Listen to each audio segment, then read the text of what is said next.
Good morning. Proverbs 127 verse 1 says, "Except the Lord build the house, they labor in vain that build it. And except the Lord keep the city, the watchman waketh but in vain." Did you know that possibly the only reason we have a constitution is that verse and an 81-year-old man? In the summer of 1787, the convention was falling apart. There was such volatility, the tempers were flaring of the delegates of the 13 colonies. Excuse me. And there was a real danger that the convention was going to fall apart and this was going to come to a screeching halt. But there was this one 81-year-old man amongst the delegates. He is considered by most historians the least religious of the founding fathers. He is a Christian. He was a Christian. But as far as comparison goes, he was less religious and considered the least religious of them. But the convention is in an uproar. Tempers are flaring. People are about to leave. This is all going to come to a halt.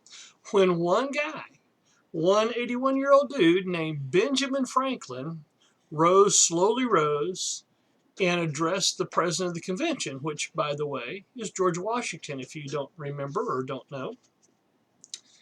And when he was recognized, this is what he said: "I have lived, sir, a long time, and the longer I live, the more convincing proofs I see of this truth, that God governs in the affairs of men.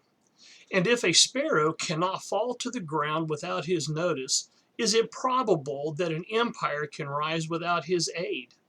We have been assured, sir, in the sacred writings, that except the Lord builds the house, they labor in vain that build it. I firmly believe this. I also believe that without his concurring aid, we shall succeed in this political building no better than the builders of Babel. We shall be divided by our partial local interest. Our projects will be confounded, and we ourselves shall become a reproach and byword down to future ages. And what is worse, mankind may hereafter, from this unfortunate instance, despair of establishing governments by human wisdom and leave it to chance, war, and conquest. I therefore beg leave to move that henceforth prayers imploring the assistance of heaven and its blessing on our deliberations be held in this assembly every morning before we proceed to business, and that one or more of the clergy of this city be requested to officiate in that service." Well, there's just some more separation of church and state right there, isn't it? You can see that the goals of the founding fathers was not to separate God from our country. God did answer the prayers, and on September 17th, 1787, we had a constitution. And it came about, I believe, through watching history. One of the things is because men like Franklin drew everybody's attention back when passions were high and tempers were flaring. He drew everybody's attention back to the fact that if God is not in this, it's not going to work. It's not going to happen. We're not going to have the nation we desire. We're not going to have the laws we desire. We're going to end up back in just, war and all the garbage that we had before, and are going to end up no different than England or any of the other nations that end up with a king, a dictator, a ruler, or whoever, and the people are again beat down and in essence politically enslaved by not being able to pursue happiness or fare on their own to whatever end that is, and so he said, we need prayer. And so that's what they did. They began to have prayer every morning before their sessions, and God honored that. And I believe that's what we see in all of this.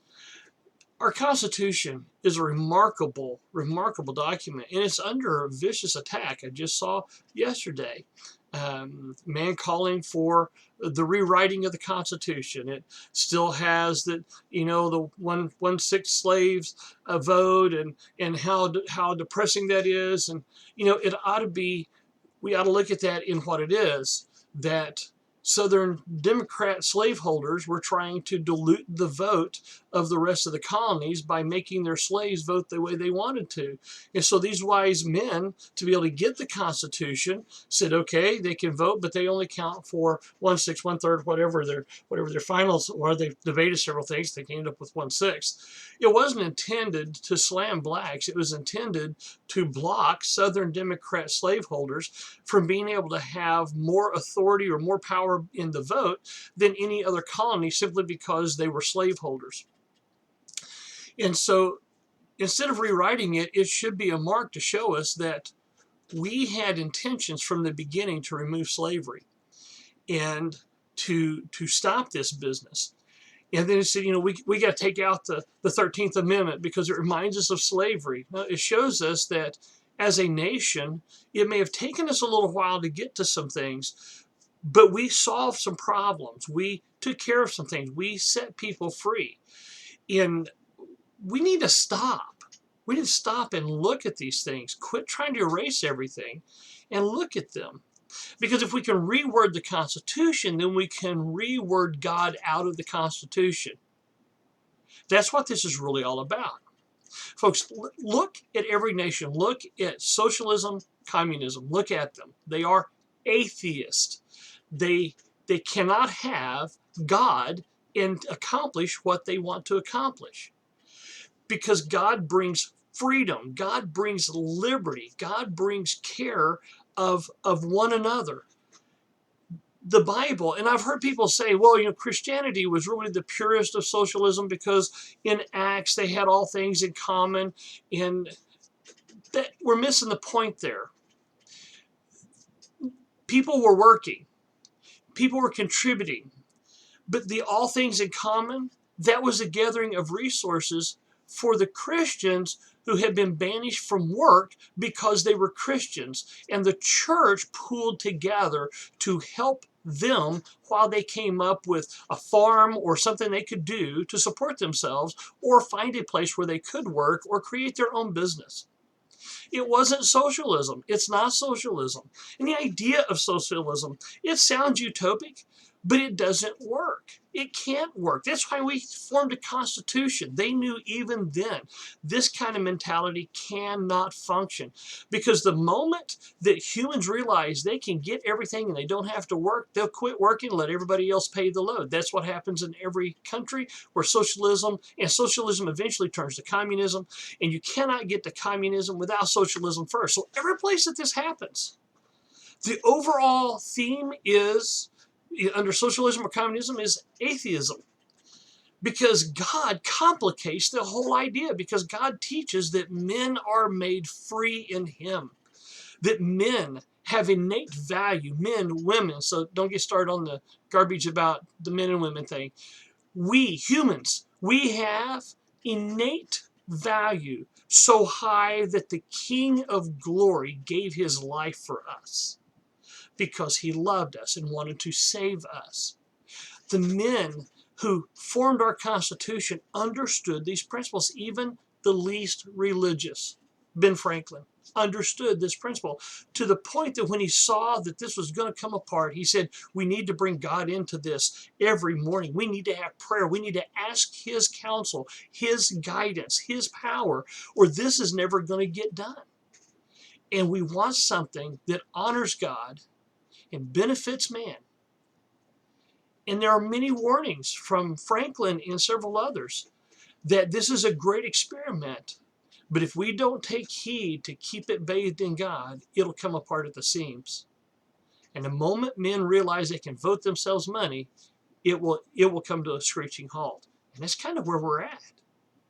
And the next step now, moving away from this, is to move into this socialist mentality. It won't necessarily be called socialism. It'll be phrased somehow else. It'll be, well, we're in a disaster, and the only way to fix this is for the government to step in and make a general salary for everybody in the United States. Everybody gets a standard salary. Everybody gets full health care. Everybody's going to get everything that they need. We're going to take care of it because we're in such a traumatic time. Our economy is so terrible, and all these things are so bad, and the COVID and everything else. We're just going to have to, the government will fix all of this. Be careful who you vote for. Be careful who you vote for. Because there's a great number of people now that are claiming to be socialist. They call them democratic socialists. They want a democracy that's a socialist democracy. Be careful who you vote for. Because if that crowd of people win, the United States is over. We're done. What you know of America is gone. Your freedom of speech is gone. Your Second Amendment rights to defend yourself are gone. All of that is gone. Your freedom to own your own property, to work the way you want. Listen, I have an interesting book on my bookshelf. And all of a sudden I can't remember the name. But it is all about the school to work project that was tried to get, it's called Tangled Web, that was tried to be pushed from the Clinton administration. That the idea was we put everybody in Votech out of high school, and we do an aptitude to see what they're good at, and we force them to take classes to work at what they're good at. Forget college unless you have certain aptitudes or certain IQs. Forget college. We're going to put everybody in this school to work program. We call that in other parts of the world communism, where you go to school to be what the government wants you to be based on whatever criteria they use to determine that. Even the least religious of our founding fathers recognized that without God, we're not going to build anything better than Babel. Except the Lord build the house, they labor in vain that build it. And except the Lord keep the city, the watchman waketh in vain. Our protection is not our military. Our protection is not the government. Never has been, never will be. Our protection is the Lord Jesus Christ. And until we get to that point again and realize without God, this all fails. And what we're watching is godless. We're watching the godless actions of people burning down businesses, rioting, removing statues, trying to rewrite history, remove anything they don't like from history. Listen, it sounds good right now that we're just trying to take out the bad things that cause problems. Well, one of those bad things that causes problems is Christianity, because it brings to bear that God is a holy God and will judge sin. Well, that is going to cause problems. It is a holy God who said it's one man and one woman, not two men, not two women, that are to be married. He called everything else an abomination. We can't have that because that hurts people's feelings. That people can't bear that. So we're going to have to remove anything that has to do with God. Mark my words. I am not a prophet. I am not Nostradamus. I'm not any of those things. I am just a man who follows history and reads the Bible. And I hear what people are saying. It's statues today. It's the Word of God tomorrow. It's the Constitution right now. Already there's a call to rewrite the Constitution of the country. Can you imagine us right now sending delegates to write a new Constitution? Can you imagine how that is going to come out? We have a great Constitution. We just need to come back to it and stand on it and reestablish the rule of law and reestablish the fact that except the Lord build the house, they labor in vain that build it. Well, ponder those things and say thank you to Benjamin Franklin sometime for bringing prayer into the convention, because that may be the one reason why the Constitution was actually able to be completed.